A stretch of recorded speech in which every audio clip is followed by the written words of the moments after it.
Hello, everyone. What do we call Asian Americans?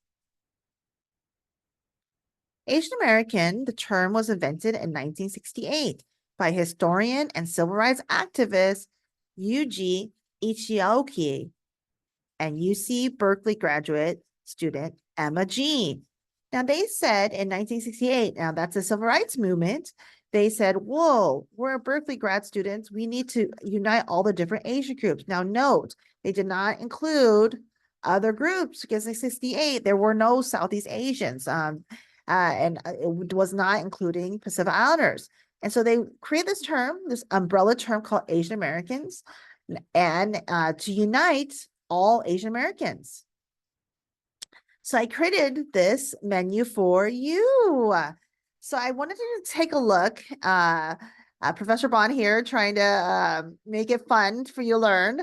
I created this. It took me like multiple hours, but here's the thing. So if you're at a menu and you want to look and you know the majority of Asian Americans do not identify as Asian American, they actually individually identify with their ethnic group. So I'm Lao, I'm Korean, I'm Vietnamese. But in terms of the census and how people look at you as a group, there is attempts to create an umbrella term.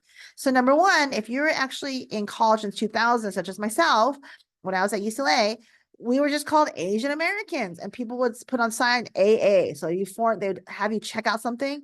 Are you an AA? And later on, they tacked on Pacific Islanders. Now, this has been a very controversial thing. And then they changed the acronym to Asian American and Pacific Islander, AAPI or APA. I've seen three ways how to do it. AAPI, I've seen APA, I've also seen API alone. So again, it just means this is 1980s. Remember, the one term was created in 1968. Then we moved up a couple of decades, and we have now including Native Hawaiians and Pacific Islanders.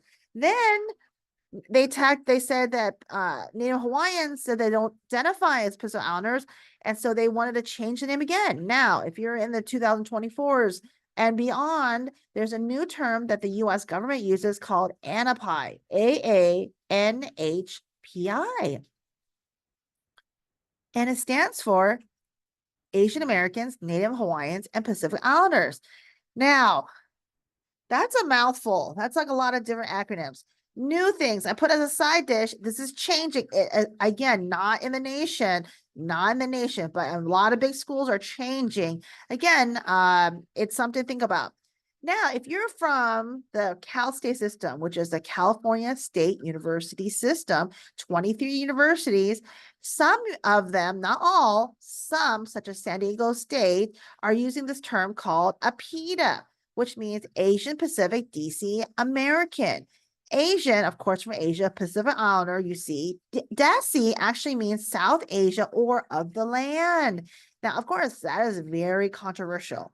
So you see some of the Cal States, which is the largest college system in the world, consortium, is using that term. Some are not. Some are not. Some are just using Asian American. Now, I'm going to go up one. If you are a student at University of California system, which are rated as the best, one of the best university systems in the world. And of course, we know that UCLA ranked number one, UC Berkeley, and then UC Irvine, UC Santa Cruz. Well, they're using these new terms. So I was walking around UC Davis, and they're using this term called SWANA, which is Southwest Asian and North African, which again is undefined. What is the SWANA? It's from Morocco to Afghanistan, east to west. What does that mean? And a lot of these people actually, in terms of the Southwest, they don't identify as Asian in any way. They actually identify as white. Let's wrap our head around that. SWANA, some Central Asians actually identify as white. So should we include them? Again, this is a term, SWANA, that has been used at some universities. I just saw it at UC Davis. Now, there's another term that's also being used called Middle Eastern, North African, and South Asia, MENSA. So Middle Eastern, North African, and South Asia, India, Bangladesh, Sri Lanka, and Pakistan. These are very big huge countries with millions and millions of people, and again, really disparate kind of cultures, and they're identified as MENSA. Now let's go there. Let's go to the controversy. Let's not turn back. Let's be transparent. Most Asian Americans don't identify as Asian American. They identify again as their own ethnic group. Two, the aggregation of all these groups together, you're talking about millions and millions of Asian Pacific DC Americans together, massive differences. And when you aggregate, which means put all together, you're going to not see a lot of disparities. For example, if I were to tell you that Pacific Islanders are actually growing tremendously in actually poverty, yet also overrepresented in the prison system, would you be shocked? Because you actually can't see it in the Asian American aggregate, which is the group thing. Also, you can't see that Southeast Asians, particularly males, are not doing well in economic, but also in educational systems, which is a lot of dropout. Now, Pacific Islanders are also very much lost in this, right? There's no PI. They always say there's no PI in this APIDA, right? And again, they're correct. They are calling out the API or ANAPI or all these groups, and they're lost, and they definitely are. Southeast Asians are not emphasized, particularly their struggles of being a refugee. And also, what is the thing about including Central Asians? We're talking Armenia, we're talking about Iraq, Iran.